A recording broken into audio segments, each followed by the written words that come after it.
প্রিয় দর্শক, আমি মোহাম্মদ আলী আরাফাত আপনাদের স্বাগত জানাচ্ছি আমাদের নিয়মিত আয়োজন বিশেষ অনুষ্ঠান ডিজিটাল বাংলাদেশ অনুষ্ঠানে।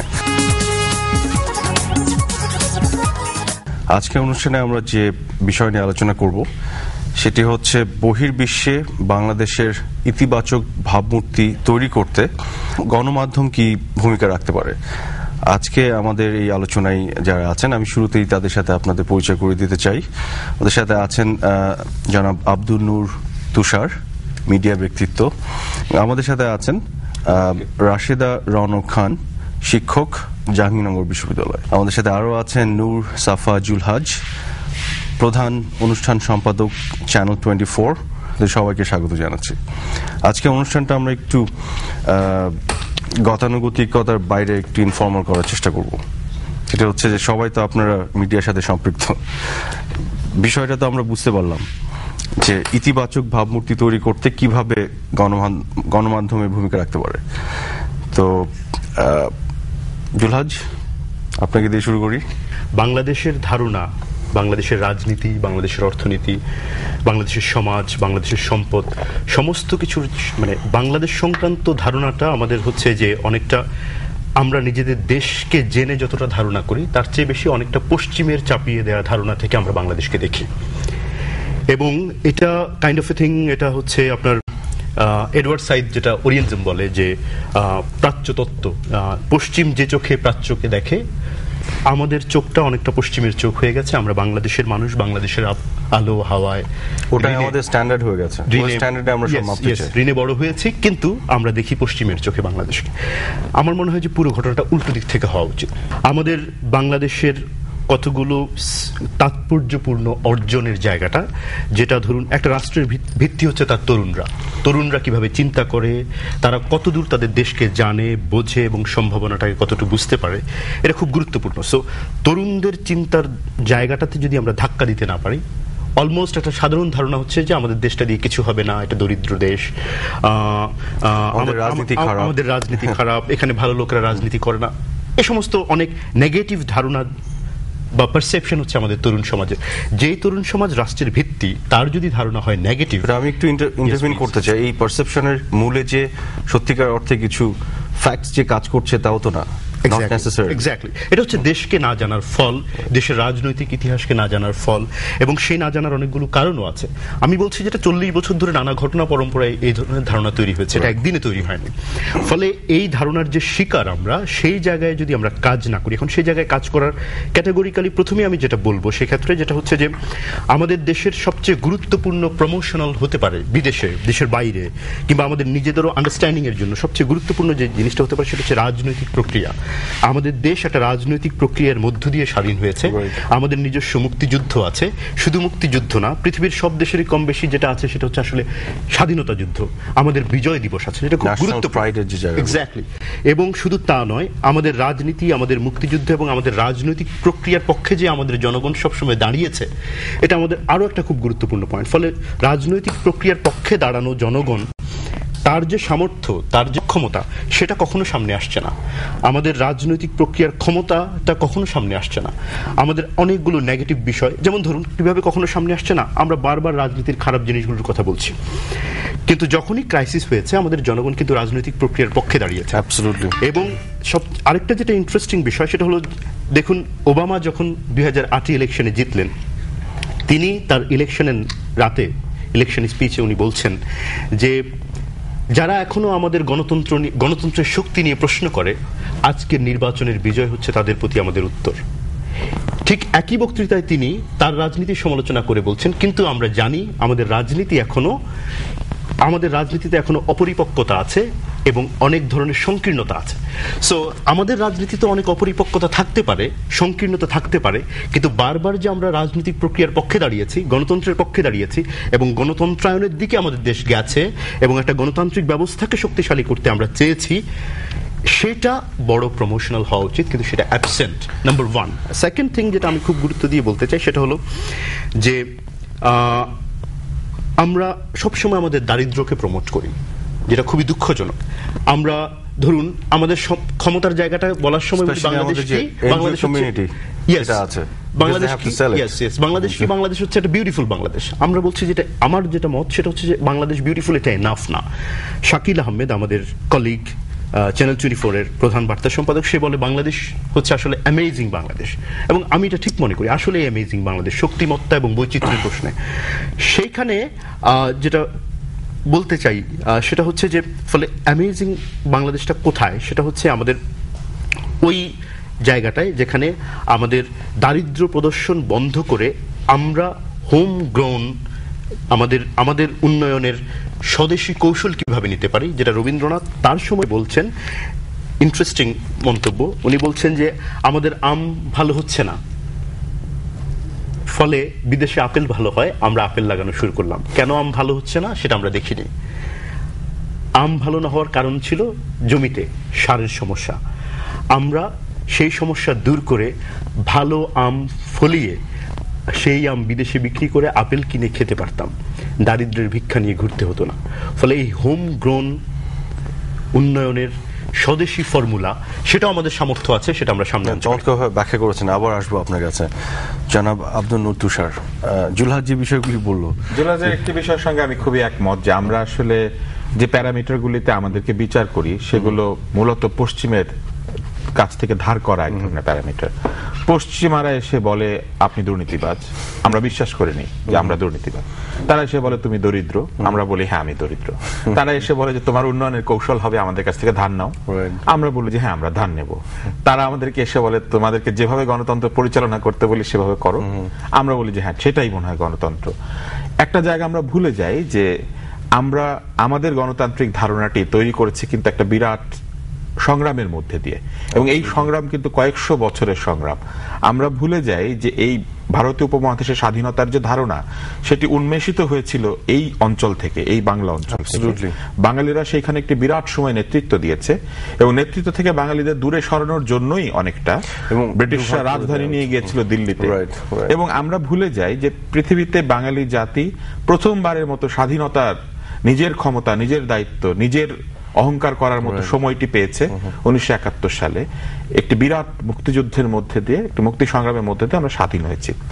আমাদের যে ধারণাটি সারা পৃথিবীতে আমরা তৈরি করেছি, সেটি জুলহাস যেটি বলেছে সেটাই, যে আমরা দরিদ্র, আমাদের এখানে বঞ্চনা, আমাদের এখানে শুধু ঝড় জলোচ্ছয়। এবং আমি যখন প্রথম বিদেশে গেছিলাম একজন আমাকে জিজ্ঞেস করছে তোমাদের এখানে ব্যাটারি পাওয়া যায়, কারণ সে আফ্রিকাতে গিয়ে কোন দেশে দেখেছে ব্যাটারি নাই।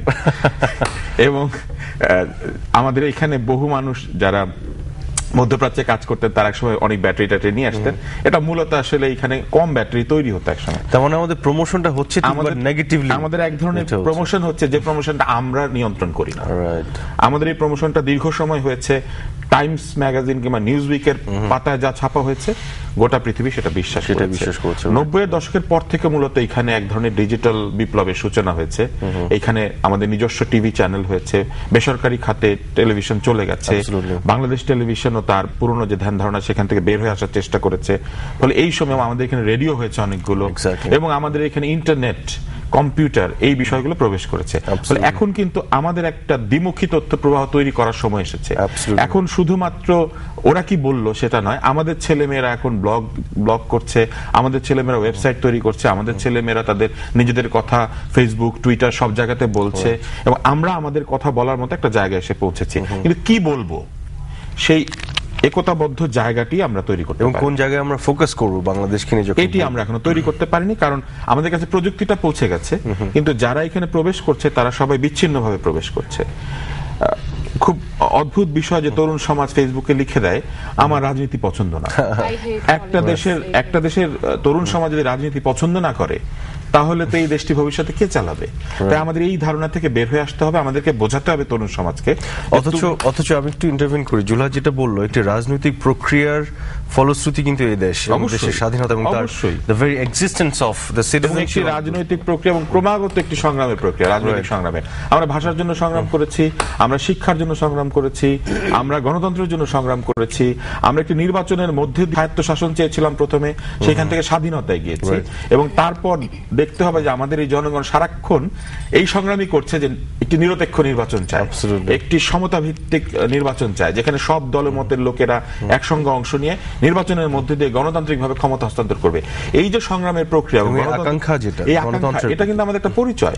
আমরা কিন্তু বলতে পারি যে আমরা পৃথিবীর 8th লার্জেস্ট ডেমোক্রেসি, আমরা সেটা বলি না। আমরা কিন্তু বলতে পারি তৃতীয় বিশ্বের অধিকাংশ দেশে টানা 20 বছর গণতন্ত্র থাকে নাই। তৃতীয় বিশ্বের অধিকাংশ দেশে সামরিক শাসন কিংবা সামরিক হস্তক্ষেপ সেটি বিদেশের ইশারাতে পরিবর্তিত হয়েছে। আমাদের এখানে আমরা নিজেরা আন্দোলন করে এই হস্তক্ষেপগুলোকে সরিয়েছি আমাদের গণতন্ত্র থেকে। আমরা ট্রায়াল এন্ড এরর মেথডের মধ্যে দিয়ে আমরা কিন্তু এগিয়েছি। আমরা গণতন্ত্র নিয়ে এক্সপেরিমেন্ট করেছি, যেটি পৃথিবীর অধিকাংশ দেশ করতে পারে না। একটা তত্ত্বাবধায়ক সরকার কি জিনিস, একটি পরীক্ষা নিরীক্ষা, সেই নিরীক্ষার মধ্যে দিয়ে আমরা এখন আরেকটি জায়গায় এসে পৌঁছেছি যেখানে আমরা মনে করছি যে এই ব্যবস্থাটি থাকবে কি থাকবে না। এই যে বিষয়গুলো, এগুলো কিন্তু পৃথিবীতে প্রজেক্টেড হয় না। অ্যাবসলিউটলি। তাহলে সমস্যাটা কি দাঁড়াচ্ছে আলটিমেটলি কোথায় আমরা ফোকাস করছি এবং প্রজেক্ট করছি সেই জায়গাতেই, মানে আমাদের নেগেটিভ যা কিছু আছে, যা যা কম্পোনেন্ট আছে এদেশে এই জাতির ইতিহাসের, তার মধ্যে যেগুলো নেগেটিভ সেগুলোকে আমরা আপ হেলথ হতে দেখেছি এবং প্রচারিত স্প্রেড অ্যারাউন্ড হতে দেখেছি। রাদার যেগুলো আসলে আমরা যেগুলো নিয়ে গর্ব করতে পারি, যেগুলো আমাদের ইতিবাচক ভাবমূর্তিকে আরো উজ্জ্বল করতে পারে, সেইখানে আমাদের হয়তো ফোকাস করাটা কম হয়েছে। সেই ক্ষেত্রে আজকে আমাদের যে বিষয়বস্তু, যে বহির্বিশ্বে এই ইতিবাচক ভাবমূর্তি তৈরি করতে আমাদের দেশের মিডিয়া কি ভূমিকা রাখতে পারে, আমরা আলোচনার এই পর্যায়ে রাশেদা রওনক খান আপনাকে জিজ্ঞেস করবো যে আপনি তো দেশের বাইরে এখন আছেন এবং পড়াশোনা করছেন, স্পেশালি আমরা জানি ওয়াশিংটন ডিসিতে সম্ভবত আমেরিকাতে। ওখানে আপনি কি দেখছেন আপনার অভিজ্ঞতা থেকে, বাংলাদেশ সম্বন্ধে কি ধারণা পোষণ করে তারা? আমি যেমন এই দুজনের কথার ভিত্তিতে, তুষার ভাই এবং জুলহাস কথার ভিত্তিতে তারা বলছিলেন নেগেটিভ জিনিসগুলো চলে আসে এবং লেভেলিং এর ক্ষেত্রে, আমি বলবো যে আমার প্রথম দিনের ক্লাসের অভিজ্ঞতা বলি। যখন আমি ক্লাসে গেলাম এবং ওরিয়েন্টেশন হচ্ছে, তো ছাত্রদেরকে জিজ্ঞেস করা হচ্ছে কে কোন দেশ থেকে এসেছে এবং প্রত্যেকের কিছু একটা বলা। যেই মাত্র আমি বললাম যে আমি বাংলাদেশ থেকে এসেছি, প্রফেসর এবং কিছু স্টুডেন্ট বলে বসলো, ও মাই গড, তোমার দেশ তো 20 বছর পর ডুবে যাচ্ছে। এই যে 20 বছর পর ডুবে যাওয়ার একটা নেগেটিভ লেভেলিং তৈরি করা হয়েছে, আমি জানি না এটা কেন এসেছে, কিভাবে এসেছে। হতে পারে এটা উন্নয়ন এজেন্সিগুলোর এক ধরনের ওই যে সেলিং টেন্ডেন্সি আছে, হ্যাঁ, টপ ডাউন অ্যাপ্রোচের কারণে তারা ভাবছে যে আমাদেরকে এই ডুবে যাওয়া মানুষগুলোকে বাঁচাতে হবে, অতএব যত বেশি পারা যায় ফান্ড এনে পাশ্চাত্য থেকে আমাদেরকে কিভাবে ইন্টারভেইন করা যায়, এই ধরনের পলিসির মধ্যে হতে পারে। কিন্তু এই পলিসির সাথে কিন্তু আমাদের দেশের অনেক একাডেমিশিয়ান বলি, বুদ্ধিজীবী বলি, কিংবা গণমাধ্যমের ব্যক্তিরাও কিন্তু জড়িত। এই জায়গাগুলো আমাদেরকে লক্ষ্য করতে হবে যে কিভাবে আমরা আসলে পজিটিভ কিছুতে যেতে পারি, পজিটিভ লেভেলিং কিভাবে হতে পারে। এবং আমার মনে আছে যে আমার এত খারাপ লাগলো এই কথাটা শুনে, এর কিছুদিন পরেই ছিল 21শে ফেব্রুয়ারি, এবং আমি বড় করে একটা পোস্টার টাঙিয়ে দিলাম এবং বাংলা কিছু ভাষাও লিখে দিলাম সেখানে, যে বাংলা ভাষাটা কেমন হয়, অক্ষরগুলো দিয়ে দিলাম, যে বাংলা ভাষা বা 21শে ফেব্রুয়ারি যে আমাদের জন্য কত বড় একটা পজিটিভ দিক বা এই বিষয়টা। এবং এটা যখন ওরা জানতে পারলো, অনেকেই কিন্তু আমাকে মেইল করছিল, জানতে চাচ্ছিল যে কি এই দিবসটা কেন, ল্যাঙ্গুয়েজ ডে কেন এরকম হলো, বা ওদের কাছে কিন্তু খুব অবাক লাগার একটা বিষয় যে ভাষার জন্য এইভাবে মানুষ প্রাণ দেয়। তো আমরা হচ্ছে সেই জাতি। আর তুষার ভাই একটা কথা থেকে আমি বলবো যে যেটা বলছিলেন যে তরুণরা আজকাল রাজনীতির প্রতি এক ধরনের বিমুখতা, এটা আমি ফেসবুকেও প্রচুর দেখতে পাই যে আই হেট পলিটিক্স বা এই টাইপ কিছু লেখে। আমার তরুণদের কাছে একটা প্রশ্ন, সবচেয়ে ক্রিটিক্যাল মুহূর্তগুলো যেগুলো গিয়েছে আমাদের 52 কিংবা 69, 71, 90 সব চলে গিয়ে এখন যখন আমরা খুব সুন্দর একটা সময়ের মধ্যে দিয়ে যাচ্ছি, এখন কেন এই মানে রাজনৈতিক বিমুখতা কাজ করছে আমি ঠিক জানি না সেটা কেন। এটা কি এক ধরনের নিজেদেরকে আমরা আমাদের রেসপন্সিবিলিটি থেকে বের করে নিতে চাচ্ছি? সেটা আমার তরুণদের কাছে প্রশ্ন। এবং অনেক সময় বলা হয় যে দেশের রাজনীতি ভালো না, নেতারা ভালো না, যেটা জুলহাস ভাই বলছিলেন। আমি গতকালও দেখছিলাম যে কেউ একজন লিখেছে যে দেশের নেতারা পরিবর্তন হচ্ছে না বা চরিত্র পরিবর্তন। এটা কি এমন হতে পারে যে দেশের কাছ থেকে বা দেশের সরকার বা পলিটিশিয়ানদের কাছ থেকে পাওয়ার যে এক্সপেকটেশন সেটা অনেক বেশি উচ্চ স্থানে চলে গেছে, বা নিজের দায়িত্ব পালন এবং কন্ট্রিবিউশনের ব্যাপারটা আমরা চিন্তা করছি না, এই কারণে হতে পারে? একদম, আমি এই পয়েন্টটাতে বলতে চাচ্ছিলাম। আমার আপনি নিজেও ছিলেন ইউএসএ তে, মানে সরকারের চেয়ে কিন্তু জনগণ অনেক দায়িত্ব পালন করে। ওদের দায়িত্ব, প্রতিটা জিনিসের প্রতি ওদের ওদের যে রেসপন্সিবিলিটি এবং পালন করা, যে তারাই কিন্তু সরকারকে বাধ্য করে এভাবে চলার জন্য। এখন আমার কথা হচ্ছে, আমাদের এখন 52-র ক্রাইসিস মুহূর্ত নাই, 71-এর কোনো প্রবলেম নাই, আমরা কেন অন্তত এই একটা জায়গায় দাঁড়াতে পারছি না যে সরকার বাধ্য হবে আমাদের কথা মতো চলতে? আমরা কিভাবে চাচ্ছি, আমরা কিভাবে আমাদের দেশকে সাজাতে চাচ্ছি এই তরুণ প্রজন্ম, এই জায়গাটায় আমার মনে হয় তরুণ জায়গা আছে আমাদের এখানে। সেটা হচ্ছে দীর্ঘ সময় আমাদের দেশে 75 থেকে 90 পর্যন্ত একটি সময় গেছে যখন সত্যিকার অর্থে গণতান্ত্রিক যে অনুশীলন সেটি আমাদের সমাজে ছিল না। এবং শুধু তাই নয়, আমাদের পাঠ্যপুস্তক থেকে শুরু করে সব জায়গাতে আমাদের রাজনৈতিক সংগ্রামের বিষয়গুলো অনুপস্থিত ছিল। এবং এই রাজনৈতিক সংগ্রামের বিষয়গুলো ইতিহাস বিকৃত হয়েছে, পরবর্তী সময় সেটা ইতিহাসের বিকৃতি আসলে এখনো বন্ধ হয়নি। আমরা পাঠ্যপুস্তকে হয়তো ঠিক করার চেষ্টা করছি, কিন্তু পাশাপাশি এখন যেহেতু প্রেস এবং মিডিয়া অনেক বড় হয়ে গেছে, একটি নেগেটিভ প্রচারণা কিন্তু আছে। বলা হচ্ছে যা লেখা হচ্ছে ঠিক না, এটা করা হচ্ছে রাজনৈতিক উদ্দেশ্য। বিষয়টি যেটি দাঁড়িয়েছে যে একটি বিরাট জেনারেশন, প্রায় 25 বছরের একটি সময়, 24-25 বছর, এরা রাজনীতি সম্পর্কে কোনো ধারণা ছাড়া বড় হয়েছে, রাজনৈতিক কোনো প্রক্রিয়া অংশ নেয়নি। রাজনীতি কিন্তু আসলে নিচের দিকের অনেক মতামত নেতার মধ্যে দিয়ে প্রযুক্ত হয়। আমরা দেখেছি নেতা এসে যা নির্দেশ করছেন সেটাই নিচের দিকে পালিত হচ্ছে। এই যে অর্ডার ক্যারি আউট করা রাজনীতি, এটা আমাদের দেশে দীর্ঘ সময় ধরে চলেছে। ফলে একটি জেনারেশন ভেবেছে যে এই রাজনীতি আমার না, এই রাজনীতির সঙ্গে আমি নাই। কিন্তু গত 20 বছরে কিন্তু এই পরিস্থিতিটা বদলাচ্ছে। এবং আমার মনে হয় যেখানে জনগণের একটা দায়িত্ব আছে, রাজনৈতিক দলগুলোর দায়িত্ব আছে। সবচেয়ে বড় যেটি, সেটি হচ্ছে আমাদেরকে রাজনৈতিক প্রক্রিয়াগুলো শেখানো খুবই জরুরি। বিদেশে ওরা সরাসরি ছাত্র রাজনীতি নেই, কিন্তু এক ধরনের নির্বাচন প্রক্রিয়া কিন্তু সবগুলো স্কুল কলেজে আছে। তারা স্টুডেন্ট ফ্র্যাটার্নিটি তৈরি করে, স্টুডেন্ট কমিউনিটি তৈরি করে, নানা ধরনের ক্লাবস তৈরি করে। ল স্কুলে ল ক্লাব থাকে, তারপরে তারা পত্রিকা বের করে। এইগুলোতে কিন্তু এডিটরটা ইলেকশনের মাধ্যমে নির্বাচিত হয়। বছরের শেষে কিচ্ছু না হোক, একটা প্রম কুইন প্রম কিং ভোট দিয়ে নির্বাচন করে। প্রশ্ন হচ্ছে ভোটাভুটির প্র্যাকটিসটা এটা কোনো না কোনো পদ্ধতিতে সব স্কুল কলেজে চালু করা উচিত। সেটা আছে, বাট একই সাথে আমি আপনার সাথে সাপ্লিমেন্ট করবো একটু, যে আমাদের দেশে যে জেনারেশনটাকে আমরা বলছি রাজনীতির প্রতি একটা বিমুখ আচরণ চলে আসছে, আবার একই সাথে খুব সাধারণ ম্যাস লেভেলে রাজনীতির প্রতি যথেষ্ট আকর্ষণ এবং রাজনীতিকে নিয়ে জানার, বোঝার, আলোচনা করার একটা প্রবণতা আছে, যার অনেকটা আবার অনেক ক্ষেত্রে আমরা ওয়েস্টার্ন ওয়ার্ল্ডে অনেকখানি মিসিং দেখি। এবং এই যে ভোট কেন্দ্রগুলো যেগুলো, ওখানে কত পার্সেন্ট লোক যায় ভোট দেয়, সেটা রাইট, এই ডেটা দেখলেও কিন্তু আমরা দেখি আমাদের এখানে এই সুবিধাটা কিন্তু হয়েছে আরেকটি বড় কারণে। সেটি হচ্ছে যে আমাদের গ্রামের যারা গরিব জনগোষ্ঠী, তাদের উন্নয়নের সঙ্গে কিন্তু রাজনীতি সরাসরি সম্পৃক্ত। রাজনৈতিক পরিবর্তনের সঙ্গে সঙ্গে তার এলাকায় রাস্তা, তার এলাকায় ব্রিজ, কালভার্ট কি হবে কি হবে না, তার এলাকা থেকে একটি মন্ত্রী যদি হয় তাহলে সে একটু বেশি পায়, এই প্র্যাকটিস গুলো আছে। ফলে আমাদের সাধারণ মানুষ গ্রামে গঞ্জে যারা, তারা কিন্তু রাজনীতির প্রতি এই কারণে অনেক বেশি আমি বলবো যে মনোযোগী। এলাকা থেকে কে গেল, রাস্তাটা হবে কিনা, ব্রিজটা হবে কিনা, বিদ্যুৎ আসবে কিনা, গ্যাস আসবে কিনা, এরকম তাদের চাহিদা আছে। শহরাঞ্চলে মূলত এই বিষয়টি সৃষ্টি হয়েছে। কিন্তু আমাদের বুঝতে হবে যে আবার এই গণমাধ্যমের অ্যাক্সেস কিন্তু শহরে বেশি। আমাদের শহরের ছেলেমেয়েরা ইন্টারনেটে যায়, শহরের ছেলেমেয়েরা টিভিতে সুযোগ পায়, শহরের ছেলেমেয়েরা ফেসবুকে অ্যাক্সেস পায়।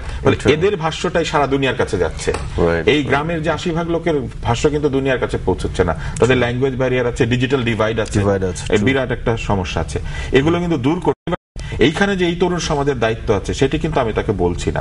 আমি কিন্তু বলছি না এই ছেলেটিকে যে তুমি কম্পিউটার ইঞ্জিনিয়ার হয়েছো এই জন্য নয় যে তুমি ইন্টেলে চাকরি করবে। তুমি কম্পিউটার ইঞ্জিনিয়ার হয়েছো কোন একটা পদ্ধতি তৈরি করার জন্য যাতে আমি গ্রামের মানুষের কাছে এই সুযোগ সুবিধা পৌঁছে দিতে পারি। তুমি কোন একটা সস্তা সুবিধা, উপযোগী সুবিধা আমাদের দেশের জন্য। এখানে তুষার ভাই আপনার সাথে আমার একটা দ্বিমত আছে এই জায়গায়, যে যখন এই একজন বুয়েট থেকে পাশ করছে তাকে কি যথাযোগ্যভাবে কোনো সম্মানই দেওয়া হচ্ছে যে সে গিয়ে গ্রামে কাজ করবে? এটাও কিন্তু আমাদের ব্যবস্থার এইখানে একটা আমার দ্বিমত আছে। আমরা যে গরিব আমরা কিন্তু এটা জানি। তাহলে আমি আশা করি কেন যে আমি যখন একটি গরিব দেশের গরিব শিক্ষা প্রতিষ্ঠান থেকে জনগণের পয়সায় পড়াশোনা করে বের হব, তখন আমি কেন আশা করি যে আমি এই সেবা দেওয়া বা আমি সেই উন্নত দেশের সমকক্ষ বেতন কিংবা ভাতা পাবো? এই ধারণাটি আমাদের মধ্যে তৈরি করেছে সেই পশ্চিমা সমাজ, যেটা এডওয়ার্ড সাইদ বলেছেন যে আমি যে মুহূর্তে ইঞ্জিনিয়ার হই সেই মুহূর্তে আমি আর আমাকে এই বাংলাদেশের মানুষ ভাবে না। আমি ভাবি আমি একটা ইন্টারন্যাশনাল কমিউনিটির অংশ, আমি হচ্ছে ইন্টেলে চাকরি করবো। ইন্টেলে চাকরি করার বিরুদ্ধে আমার কোনো মতামত নাই। দুজনে যখন দ্বিমত হয়, সরি, কিন্তু সব মানুষ তো ইন্টেলে চাকরি করতে পারে। যখন দ্বিমত হয় তখন তৃতীয় পক্ষ লাগে, আমি তৃতীয় পক্ষ হিসেবে আসতে পারি। সেটা হচ্ছে যে ডেফিনেটলি যেটা বলতেছিলেন যে আমরা কোন কোন দেশের মানুষ, গরিব দেশের মানুষ। যেমন ধরেন, এটা আমার কাছে খুব অ্যামেজিং মনে হয়, যখন 7 কোটি লোক ছিল তখন আমাদের কৃষক খাদ্য যোগান দিয়েছে। যখন প্রায় 17 কোটি লোকের দ্বারে আমরা, তখনই এই 17 কোটি লোকের খাদ্যের যোগান দেওয়া হচ্ছে। আমরা যেইটুকু এইডের জন্য যাই, আপনি এটা খুব ভালো করে জানেন, সেটুকু এইডের পরিমাণ কত আসলে আমাদের ন্যাশনাল বাজেটে, হ্যাঁ, যেটা ফরেন যে এইড অর ঋণ যেটুকু আসলে সেটা খুবই সামান্য। এটা ফিগারটা এই মুহূর্তে আমার মনে পড়ছে না।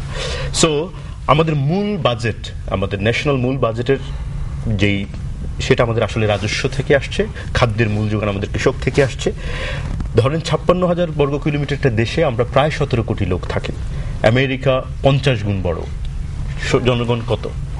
সো ধরেন 56,000 বর্গ মাইলে 17 কোটি লোককে যেই দল ক্ষমতায় গিয়ে চালাবে, তার নিড ফুলফিল করবে, তাকে কত সব চ্যালেঞ্জের মধ্যে দিয়ে যেতে হচ্ছে, যেটা তুষার ভাই খুব বললেন যে আসলে ওই তরুণ কি ভাবছে, সে কি ধরুন এই মেগা স্কেলে দেখছে সে কোন দেশে কতগুলো প্রবলেমের মধ্যে দিয়ে এই সরকারকে ডিল করতে হয়। আউট অফ দ্য কনটেক্সট দেখার একটা প্রবণতা আমাদের এখানে সবকিছু খণ্ডিতভাবে, বিক্ষিপ্তভাবে। আমাদের দেশটা খুব ইন্টারেস্টিং, সরকারি পর্যায়েও আমি জানি না এটা কিভাবে নেবে, সরকারি পর্যায়ে অ্যাডহক বেসিসে চলে, আর জনগণ চলে বিক্ষিপ্ত মন্তব্যের মধ্য দিয়ে। এবং যেমন জনগণ, দ্যাটস মাই পয়েন্ট, যেমন জনগণ তেমন কিন্তু লিডারশিপ হয়। জনগণ যদি ভিশনারি হয়, তার লিডারশিপও ভিশনারি হবে। এটা ডান দিক রিলেটেড। ভিশনারি লিডারশিপ জনগণকে ভিশনারি করবে, ভিশনারি জনগণ ভিশনারি লিডারশিপ তৈরি করবে। এখন ধরেন আমি জনগণ হিসেবে কোনো দায়িত্ব নেব না, বিক্ষিপ্ত খণ্ডিত মতামত এবং খুবই তাৎক্ষণিকতা দিয়ে পরিচালিত হব, আর রাজনৈতিক দল থেকে আশা করব সে অনেক দায়িত্বশীল বিহেভ করবে। এটা কখনোই হবে না। আমার জনগণ, আমার শিক্ষিত জনগোষ্ঠী সারা দুনিয়াতেই কাজ করবে, এটি কিন্তু কোনো আমি বিরোধিতা করি না, কিন্তু তাদের জীবনের একমাত্র স্বপ্ন সেটি হতে পারবে না। এবং তাদের চিন্তায় থাকতে হবে যে আমি যেখানেই কাজ করি না কেন, আমার মূল লক্ষ্য হচ্ছে আমার বাংলাদেশের মানুষের জীবনযাত্রা। এই ক্ষেত্রে আপনার সাথে একমত আমিও মানে শিক্ষকতা পেশায় আছি বলে আমার অনেক ছাত্রকেই দেখি তারা তাদের ব্যাচেলর ডিগ্রি শেষ করে দেশের বাইরে যেতে চায়। একটা পরামর্শই দিই, দেশের বাইরে যাও, দেশকে রিপ্রেজেন্ট করো, কিন্তু দেশটাকে ভুলে যেও না।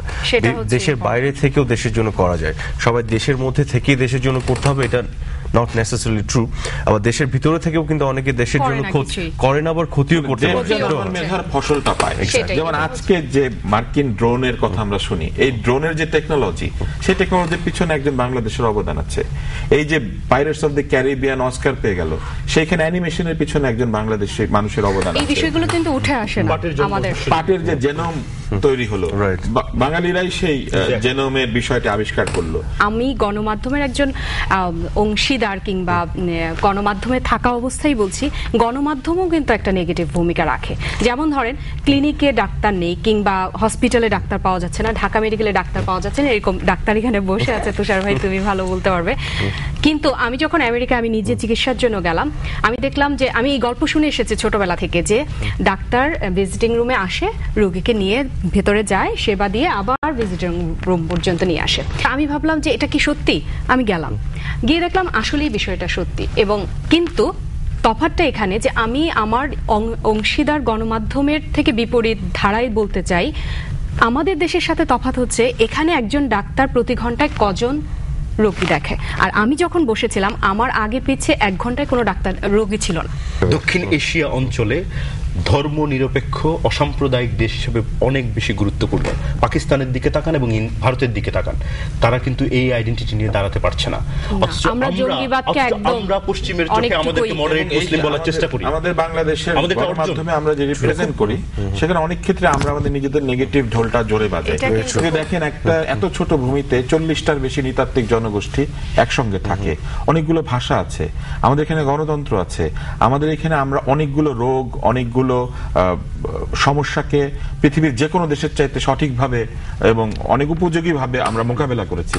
এই বিষয়গুলো আসে না, আমরা আমাদের যে জায়গাটি সবচেয়ে দগদগে ঘা, সেটা অনেক সময় তুলে না। অনেক ধন্যবাদ। কিন্তু যে কথাগুলো উঠে আসলো, এখানেও একটা রিফ্লেকশন ছিল গণতন্ত্রের, এবং আমরা কিন্তু ভালো খারাপ দুটোই বলেছি দেশ এবং এই দেশের মানুষ এবং সমাজকে নিয়ে। যেখানে আমাদের সীমাবদ্ধতা আছে সেটা যেমন আমরা চিহ্নিত করার চেষ্টা করেছি, একই সাথে কোথায় কোন জায়গাগুলো আমাদেরকে আসলে গর্বিত করে, যেগুলো আমাদের আসলে ফোকাস করা উচিত এবং আসলে আরো আপহোল্ড করা উচিত বহির্বিশ্বে, সেই বিষয়গুলোকে আমরা চিহ্নিত করার চেষ্টা করেছি।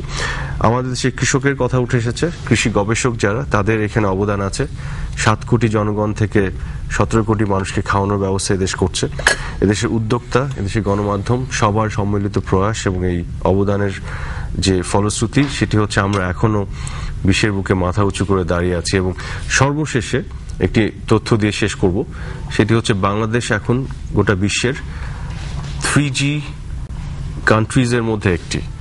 গোটা বিশ্বে যতগুলি দেশ আছে এর মধ্যে 11টি দেশকে বেছে নেওয়া হয়েছে যারা হচ্ছে গোটা বিশ্বের ইকোনমিক প্রবৃদ্ধিতে কন্ট্রিবিউট করবে সবচেয়ে বেশি। বাংলাদেশ তাদের মতো একজন, এবং এটি বাংলাদেশে কেউ বলছে না, ইন্টারন্যাশনালি রেকগনাইজড যে ইনস্টিটিউশনগুলি আছে তারা বলছে। কাজে আমাদের আসলে অনেক কিছু করার আছে, অনেক আরো এগিয়ে যাওয়ার আছে, শুধু আমাদের সঠিক পরিকল্পনা নিয়ে এগিয়ে যেতে হবে। আমরা বিশ্বাস করি বাংলাদেশ মুক্তিযুদ্ধের চেতনাই এই চেতনাকে ধারণ করে আরো এগিয়ে যাবে। আপনাদের সবাইকে ধন্যবাদ।